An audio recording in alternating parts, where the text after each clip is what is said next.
Chapter number 11 में आपका स्वागत है। आप सभी के मैसेजेस आ रहे थे कि इस चैप्टर को करवा दीजिए, काफ़ी सारे कमेंट्स भी आ रहे थे इस चैप्टर से रिलेटेड कि ये चैप्टर जल्दी से जल्दी करवा दीजिए। तो एक्चुअली क्या है, मेरे पास इसके भी क्या है, हिंदी में नोट्स अवेलेबल नहीं थे, ठीक है, और अभी भी नहीं है, बट कोशिश है फटाफट से। देखो इंग्लिश में तो मेरे पास सारे नोट्स अवेलेबल है, बट ठीक है, हिंदी में थोड़ा सा दिक्कत हो रही थी। इस टाइम सारा सामान इधर उधर फैला हुआ है, मैंने बताया था, ठीक है। अभी सामान एक जगह नहीं आया है, सब फैला पड़ा है सारा इधर, ठीक है ना। तो शादी का जो माहौल था उसमें जो सामान इधर उधर हुआ है, उस कारण से वीडियोस में थोड़ी देरी तो हो रही है, ठीक है, बट चैप्टर को फटाफट से निपटा लेते हैं और उसके बाद फिर हमारा माइक्रो जो है खत्म हो जाएगा। फिर जो कहीं कहीं कोई मतलब पार्ट रह गया था जो शुरुआती वीडियोस में, तो वो पार्ट भी खत्म करेंगे जब टाइम मिलेगा तब, ठीक है। अभी हम इस चैप्टर नंबर 11 की बात कर लेते हैं।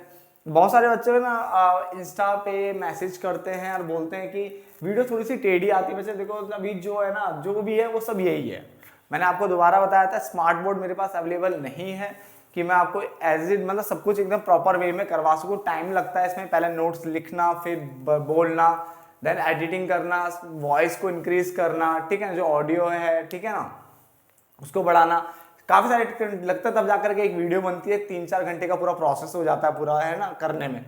तो अभी हम जैसा भी आपके सामने, बट इतना है कि क्लियर तो आपको सबको हो रहा होगा। जिसको क्लियर नहीं दिखाई दे रहा वो सेटिंग वाले ऑप्शन में जाकर के, एडवांस सेटिंग में जाकर के वीडियो की क्वालिटी को 1080 तक बढ़ा सकता है, ठीक है ना। बिल्कुल एकदम क्लियर आ जाएगी वीडियो, ठीक है ना, एकदम बिल्कुल साफ साफ आपको दिखाई देने लग जाएगा, ठीक है इसमें। तो अभी हम बात कर लेते हैं चैप्टर नंबर 11 की, जिसका नाम ही बड़ा प्यारा है, काफी बड़ा नाम है इसका, बट चैप्टर बहुत ही ज्यादा आसान है उस मामले में। पूर्ण प्रतियोगिता बाजार में कीमत निर्धारण क्या है? पूर्ण प्रतियोगिता बाजार में यानी परफेक्ट कंपटीशन जो मार्केट होती है उसमें कीमत का निर्धारण, ठीक है, बाजार संतुलन हमें यहाँ पढ़ना है, तथा मांग एवं पूर्ति में खिसकाव के प्रभाव को भी हमें इसमें समझना है कि मांग और पूर्ति में अगर खिसकाव आता है तो उसके क्या प्रभाव होंगे। तो चैप्टर का नाम हो गया पूर्ण प्रतियोगिता बाजार में कीमत निर्धारण, बाजार संतुलन तथा मांग एवं पूर्ति में खिसकाव, ठीक है, के प्रभाव, चैप्टर नंबर 11। पहली डेफिनेशन आपके सामने बाजार संतुलन की है। अगर मैं इसको बोलूं तो मार्केट इक्विलिब्रियम क्या है? मार्केट इक्विलिब्रियम की स्पेलिंग जो है EQUILIBRIUM है, ठीक है। बहुत आसान चैप्टर है। देखो क्या लिखा है, बाजार संतुलन वहां पे मिलेगा आपको जहां पे मांग और पूर्ति आपस में बराबर होंगे। बाजार संतुलन वहां पे आपको प्राप्त होगा जहां पे मांग और पूर्ति आपस में क्या होंगे? बराबर होंगे। तो उसने लिखा है बाजार संतुलन से अभिप्राय उस अवस्था से है, ये उस अवस्था की बात कर रहा है जहां पे बाजार मांग और बाजार पूर्ति क्या होते हैं? बराबर होते हैं। तो डेफिनेशन तो समझ में आ गई होगी कि बाजार संतुलन से अभिप्राय उस अवस्था से है जहां पर बाजार मांग तथा बाजार पूर्ति बराबर होते हैं। इसका मतलब संतुलन वहां पे होगा जहां पे मांग और पूर्ति आपस में बराबर होंगे, यानी डिमांड इक्वल टू सप्लाई। पहली डेफिनेशन क्लियर हो गई सबको? चलो यहां तक तो ओके ओके हो गया। देखो अभी दूसरी डेफिनेशन पढ़ने से पहले मैंने नीचे देखो आपके लिए एक बनाया हुआ है जहां पे एक्स अक्ष पर मैंने मात्रा यानी क्यू को दिखाया, क्वांटिटी को, और यहाँ पे कीमत को यानी किसको? पी को दिखाया वाई एक्सिस पे। इसको यूनिट्स भी बोल सकते हो ना, यूनिट्स, ठीक है ना। तो अब मैं क्या करने वाला हूं, ध्यान से देखना, यूनिट्स भी यहाँ पे लिख सकते हो, मैंने बोल दिया आपको, ठीक है बेटा। ये होता है आपका डिमांड कर्व, आप स्केल का यूज करना, डी डी लिख देता हूं, डी डी, ठीक है ना। ये आपका डिमांड कर्व है, ठीक है, और ये आपका बेटा सप्लाई कर्व, एस एस, ये हो गया आपका सप्लाई कर्व। तो ये डिमांड कर्व हो गया, ये आपका सप्लाई कर्व हो गया। जहां पे ये इंटरसेक्ट कर रहे हैं यानी जहां पे आपस में एक दूसरे को काट रहे हैं, वहीं पे आपका इक्विलिब्रियम पॉइंट होता है, यानी संतुलन की अवस्था। यानी ये वो पॉइंट है जहां पे डिमांड बराबर है सप्लाई के। क्या है? डिमांड बराबर है सप्लाई की। यहां तक तो समझ में आ गया होगा।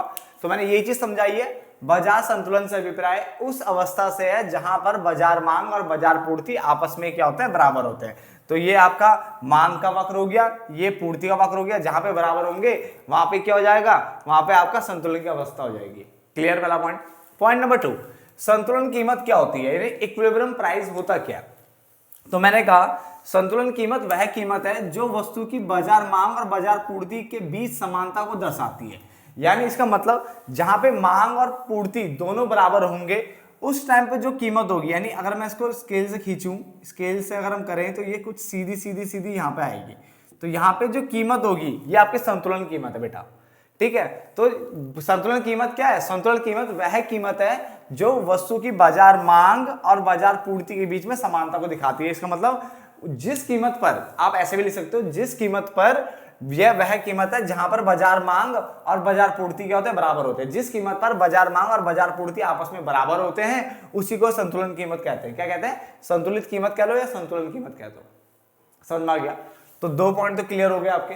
पहला पॉइंट, बाजार संतुलन क्या है? मैंने बोला बाजार संतुलन से उस अवस्था से है जहां पे मांग और पूर्ति आपस में बराबर होते हैं। नंबर 2, संतुलन कीमत क्या है? संतुलन कीमत वह कीमत है जो किसी वस्तु की बाजार मांग और बाजार पूर्ति के बीच में समानता को दर्शाती है। अर्थात यह वह कीमत है जहां पर बाजार मांग और बाजार पूर्ति आपस में बराबर होते हैं। बात समझ में आ गया? यहां तक तो कोई दिक्कत नहीं, ये भी क्लियर हो गया। अब संतुलन मात्रा क्या होती है? संतुलन मात्रा यानी इक्विलिब्रियम क्वांटिटी क्या होती है? मैं रिपीट क्यों कर रहा हूं, समझ में आ रहा है ना, ताकि आपके दिमाग में यहीं पे घुस जाए। घर पे बार दोबारा क्या है, रट्टा ना लगाना पड़े। घर पे सिर्फ अगर एक बार भी आप देख लोगे ना तो आपको याद आ जाएगा कि मैंने ये पढ़ाया था। मैं बार बार इसीलिए तो रिपीट करता हूं ताकि आपको ना घर पे जब आप सिर्फ एक बार सिर्फ एक नजर से भी देखोगे ना तो आपको समझ में आ जाएगा कि वो कॉन्सेप्ट क्या क्या रहा है। क्योंकि मैं इतनी बार यहीं पे इतनी बार रिपीट यहाँ पे कर दूंगा आपको, मतलब इतनी बार यहाँ पे रिपीट कर देता हूँ कि बहुत आसान बन जाता हो। अब देखो संतुलन मात्रा क्या कह रहा है? संतुलित कीमत पर यानी इस कीमत पर खरीदी और बेची गई मात्रा को संतुलित मात्रा कहते हैं। खरीदी और बेची गई मात्रा को। अब देखो इस कीमत पर नीचे आ जाते हैं, नीचे लेकर आओ तो इस यानी इस ये जो क्वांटिटी है, इतनी क्वांटिटी खरीदी और बेची जा रही होगी तो इसको हमने क्या बोल दिया? संतुलित मात्रा कह दिया, संतुलन मात्रा कह दी। ठीक है, तो चाहे संतुलित कीमत कह लो या संतुलन कीमत कह लो, संतुलन मात्रा कह लो या संतुलित मात्रा कह लो, बेटा ये आपके ऊपर है। ठीक है, तो इस तरह से मैंने यहाँ पे क्या है बना दिया। पहले आप भी बनाइए इस चीज को यहाँ पे ऐसा फटाफट से बनाइए। ठीक है ना। बहुत बच्चे बोलते हैं आप ना टाइम नहीं देते उतारने का। बेटा आप वीडियो पॉज भी तो कर सकते हो, वीडियो पॉज कर लो, अपने आप ही उतार लोगे, है ना।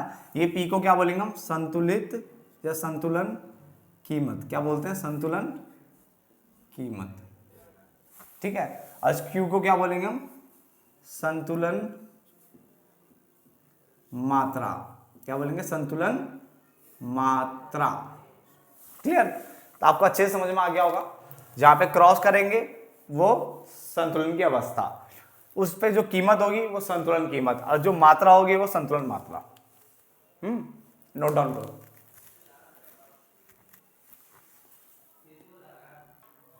अब आगे बढ़ते हैं, ध्यान से समझना बेटा। ठीक है, इंपॉर्टेंट टॉपिक है। उच्चतम कीमत क्या लिखा हुआ है? उच्चतम कीमत। अगर वहां पे लाइट का इफेक्ट आ रहा है तो भी मैं बोल रहा हूं, सुन लीजिए। उच्चतम कीमत मतलब प्राइस सीलिंग। देखो सीलिंग मतलब जैसे छत बोलते हैं ना, तो समझ लो सीलिंग मतलब ऊपरी हिस्सा, तो मतलब उच्चतम बोल रहा है। और उच्चतम का अर्थ होता है अधिकतम सीमा। उच्चतम का अर्थ है अधिकतम सीमा। उच्चतम कीमत से अभिप्राय वह अधिकतम कीमत है। उच्चतम कीमत से अभिप्राय वह अधिकतम कीमत है जो विक्रेता यानी बेचने वाला अपनी वस्तु के लिए क्रेता से लेता है। यानी जो विक्रेता यानी जो बेचने वाला है किससे लेता है? क्रेता से लेता है। यानी आपने देखा पैकेट्स पे क्या नाम है, जैसे मैं एक एग्जांपल देता हूं, ऐसे मान लो इसमें मान लो उसका रेट लिखा हुआ है 25 रुपीज, मान के चलो, है ना। तो जो विक्रेता है मैक्सिमम कितना चार्ज कर सकता है? 25। वो 22 कर सकता है, 21 कर सकता है, 20 कर सकता है, मगर 25 से ज्यादा नहीं कर सकता। क्यों? क्योंकि मैक्सिमम प्राइस क्या है इसका? फिक्स हो चुका है। क्लियर? तो कम कर सकता है मगर ज्यादा नहीं कर सकता। तो वही चीज है वो उच्चतम कीमत यानी प्राइस सीलिंग क्या होता है? तो उसने बोला उच्चतम कीमत यानी उच्चतम का अर्थ होता है अधिकतम। उच्चतम का अर्थ है अधिकतम सीमा। उच्चतम कीमत से अभिप्राय वह अधिकतम कीमत है जो विक्रेता अपनी वस्तु के लिए किससे लेता है? क्रेता यानी खरीदने वाले से लेता है। ये पॉइंट समझ में आ गया। सरकार अक्सर इस कीमत को यानी जो हमारी कौन सी कीमत है? उच्चतम कीमत को वस्तु की संतुलन जो बाजार कीमत होती है, जो यहां पे क्रॉस करते हैं ना, वहां पे जो कीमत होती है उस कीमत से काफी नीचे निश्चित करती है। इस पॉइंट को याद रखना। बहुत बच्चे सोचते हैं ऊपर करेगी, नहीं। इसमें क्या है? सरकार क्या करती है? इस कीमत को जो संतुलन से जो निकल के आती है ना कीमत, यानी जब आप कर्व बनाओगे और एक क्रॉस लगाओगे तो यहाँ पे जो कीमत होती है तो संतुलन वाली कीमत हो गई, तो इससे नीचे रखेगी, इस कीमत से नीचे रखेगी इसको। अभी बनाऊंगा इसका कर्व, ठीक है ना। आगे लिखा है ताकि समाज के जो निर्धन वर्ग के लोग हैं यानी जो गरीब लोग हैं इन वस्तुओं को खरीद सके। यानी यहां तक पहले आपको समझ में आ गया नहीं आया ये बताओ। आज आपको प्राइस सीलिंग बहुत अच्छे से समझ में आ जाएगा।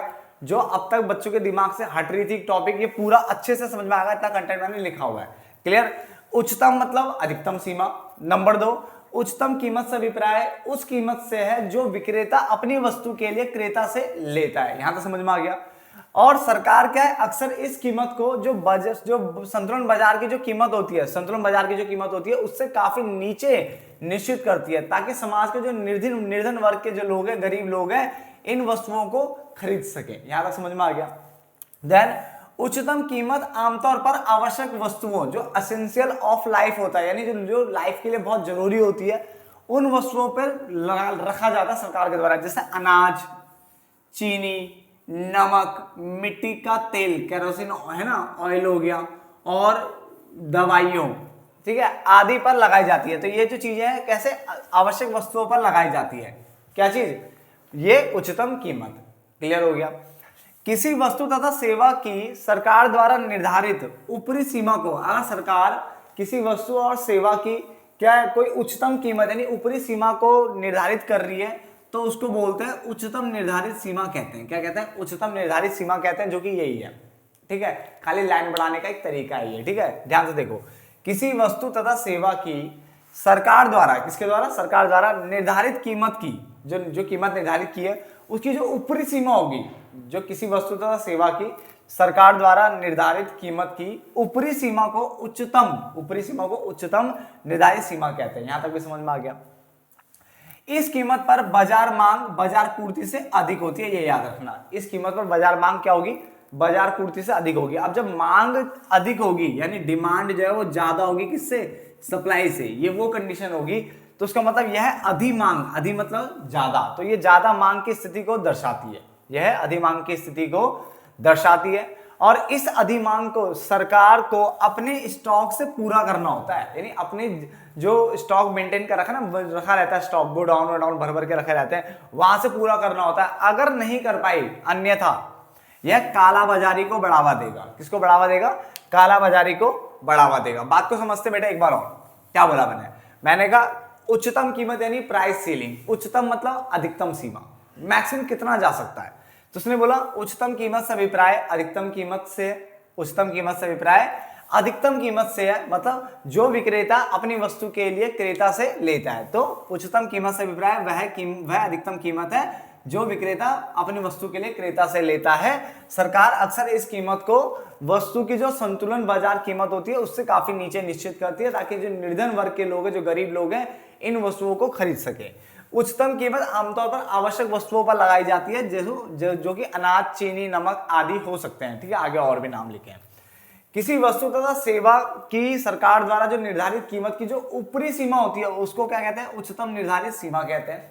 और इस कीमत पर बाजार मांग बाजार पूर्ति से अधिक होती है, अतः यह अधिमांग की स्थिति को दर्शाती है। अब मांग अगर अधिक हो जाएगी और सप्लाई कम हो जाएगी तो बेटा कहां से आएगा फिर, तो सरकार को अपने स्टॉक से, जो स्टॉक मेंटेन होता है वहां से इसको पूरा करना होता है। और अगर नहीं कर पाई तो काला बाजारी को क्या होगा, बढ़ावा मिलेगा। किसको मिलेगा, काला बाजारी को बढ़ावा मिलता है बेटा।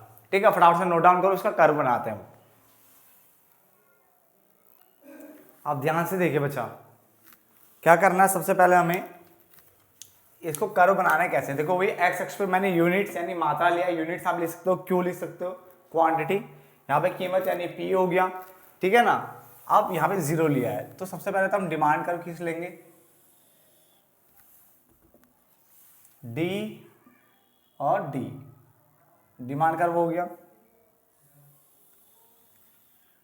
ये आपका सप्लाई कर्व हो गया। क्लियर हो गया। जहां पे कट करेगा वो आपका इक्विलिब्रियम पॉइंट होता है, यानी संतुलन की अवस्था। क्लियर। और इसको यहां पे हम P बना लेंगे और इसको हम यहां पे क्या कर देंगे, Q कर देंगे। ठीक है, तो ये P हो गया और ये क्या हो गया हमारा, Q हो गया। ठीक है ना, तो यहां पे हमारा जो E दिखा रहा है, E वो किस चीज को दिखा रहा है, संतुलन अवस्था। किसको दिखा रहा है, संतुलन अवस्था दिखा रहा है। जो P है वो संतुलन की कीमत को दिखा रहा है और Q संतुलन मात्रा दिखा रहा है।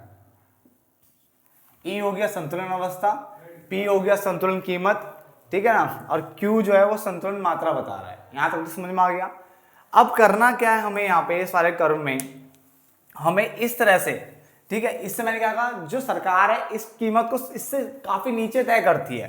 तो मान लो मैं यहाँ पे एक लाइन खींचता हूँ स्केल से, ठीक है, इस तरह से खींच लेते हैं, ठीक है। आगे तक आप ले जा सकते हो, ऐसा कोई दिक्कत नहीं है, ठीक है, आगे तक आप इसे ले जा सकते हो स्केल की मदद से सीधे खींचना बस, ठीक है ना। ये P1 कर देता हूं मैं से, क्या कर देता हूं, P1 कर देता हूं।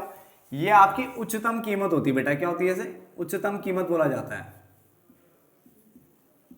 उच्चतम कीमत बोला जाता है, ठीक है। यहां तक बनाओ, साथ साथ में बनाओ आप भी, ये आपकी उच्चतम कीमत है। अब बहुत बच्चे सोचते हैं कि ये तो इक्विलिब्रियम पॉइंट से नीचे है, तो ये उच्चतम कीमत कैसे हुआ बेटा ये डिसाइड हुआ है इक्विलिब्रियम पॉइंट से नीचे होता है, ठीक है ना, डिसाइड इस तरह से करना होता है। उसके बाद जैसे जैसे आप बनाते रहोगे साथ साथ में मेरे साथ, मैं आगे बढ़ाता जाऊंगा, ठीक है। यहां से हम क्या करेंगे, ये जो मिल रहा है इसको डॉट डॉट करके आप नीचे लेके आ जाना, इसको Q1 कर लेते हैं, इसको डॉट डॉट करके नीचे लेके आते हैं, ये हमारा क्या हो जाएगा, Q2 हो जाएगा। ये Q1 हो गया, ये Q2 हो गया। क्लियर हो गया यहाँ तक इधर तक तो कोई दिक्कत नहीं किसी को।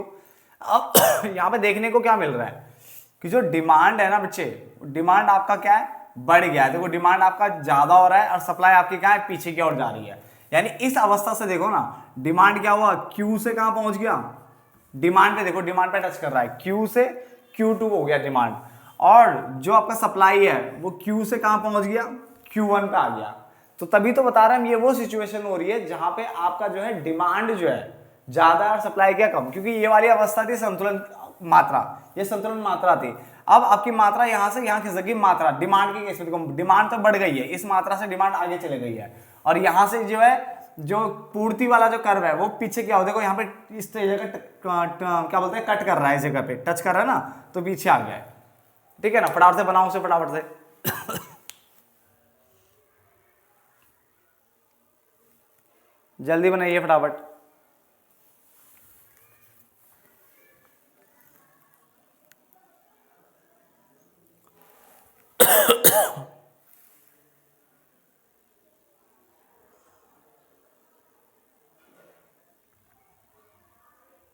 बना लिया यहां तक कोई दिक्कत नहीं किसी को भी। अब जो डिमांड देखो यहां से संतुलन मात्रा से ये यहां तक बढ़ गया, और ये संतुलन मात्रा से यहां पीछे आ गया। इसका मतलब यहां से लेकर के यहां तक ये जो स्थिति है, इसका मतलब क्या है, ये आपकी बेटा कमी है। क्या हो गई है, कमी, स्टॉक में कमी आ गई, शॉर्टेज आ गई है। क्या आ गई है, शॉर्टेज। ये शॉर्टेज है बेटा, क्या है, शॉर्टेज, जिसको हम क्या बोलते हैं, कमी भी बोलते हैं। इसी कमी को तो पूरा करना है, ठीक है ना। ये कमी क्यों बोला मैंने इसको, क्योंकि डिमांड ज्यादा हो चुकी है, सप्लाई कम हो चुकी है। अब इस कमी को पूरा कौन करेगा, सरकार अपने स्टॉक में से ला करके यहां इस कमी को पूरा करेगी। क्लियर हो गया। तो ये मैं एक काम करता हूं, यहां पे लिख देता हूं, ये मेरा पार्ट नंबर क्या था, 1 था, पार्ट नंबर 1 था। और जहां तक आपको पार्ट नंबर 1 जो है समझ में आ भी गया होगा, ठीक है। और प्लीज मैं आपको दोबारा रिक्वेस्ट कर रहा हूं, अगर आपको वीडियो पसंद आती है तो लाइक शेयर जरूर किया करो, और सब्सक्राइब नहीं किया है तो वो भी कर दो बेटा, ठीक है। दोस्तों जो भी बोलो, ठीक है ना, आपको वो कर देना चाहिए, ठीक है। तो मिलते हैं पार्ट नंबर 2 में, तब तक के लिए धन्यवाद दोस्तों।